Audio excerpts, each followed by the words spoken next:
கர்த்தருடைய பரிசுத்த நாமத்திற்கு ஸ்தோத்திரம். புதிய நாளை குட்டி கொடுத்த எங்கள் தேவனுக்கு நன்றி கூறி நீங்க எல்லாரும் தேவனுக்குள்ள மன மகிழ்ச்சியா சந்தோஷமா இருப்பீங்கன்னு நான் விசுவாசிக்கிறேன். ஆண்டவராகிய கர்த்தர் இன்றைக்கு ஒரு வேத வார்த்தையினூடாக உங்களிடம் பேச சொல்லுகிறார்.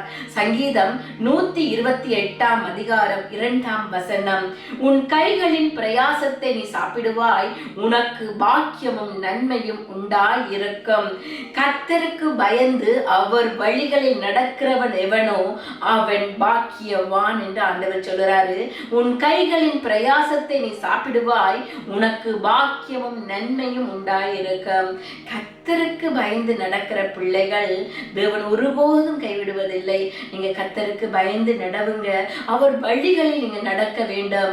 அப்ப ஆண்டவர் உங்கள் கைகளின் பிரயாசத்தை ஆசீர்வதிப்பார், உங்கள் குடும்பங்களை ஆசீர்வதிப்பார். அப்ப நீங்க ஆண்டவரை தேடுகிறவர்களாக நீங்க இருப்பீங்கன்னு நான் விசுவாசிக்கிறேன்.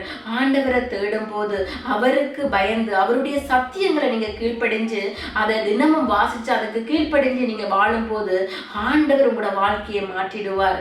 ஆண்டவர் அவங்கள பழகி பெருக செய்வார், மென்மேலும் உயர்த்துவார். இப்ப நீங்க கஷ்டப்படுற சூழ்நிலைகள் இருக்கிறீங்களா? ஆண்டவரை தினமும் தேடுங்க, அவருடைய வழியில் நடவுங்க. ஆண்டவர் உங்கள் கைகளின் பிரயாசத்தை ஆசீர்வதிப்பார். ஆண்டவர் நீங்க எல்லாம் கஷ்டப்படுறத அவர் விரும்புறவர் இல்ல, நீங்க நல்லா சந்தோஷமா இருக்கிறத ஆண்டவர் விரும்புகிறவர். ஆசீர்வாதங்களினால உங்களை நிரப்ப விரும்புகிறவர்.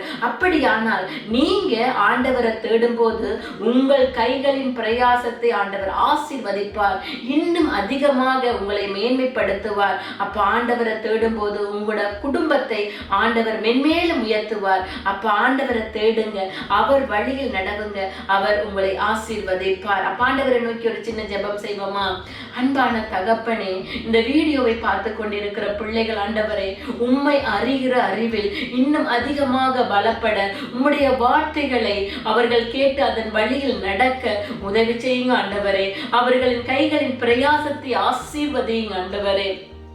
குறைவுகளை நிறைவாக்கி நன்மையினாலும் கிருபையினாலும் இவர்களை முடிசூட்டிக் கொள்ளுங்க ஆண்டவரே. உம்மை இவர்கள் அறிய உம்முடைய வழியில் நடக்க உதவி செய்யுங்க.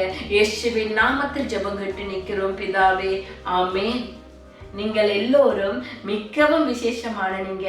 ஆண்டவர் உங்களை ஆசீர்வதிப்பார்.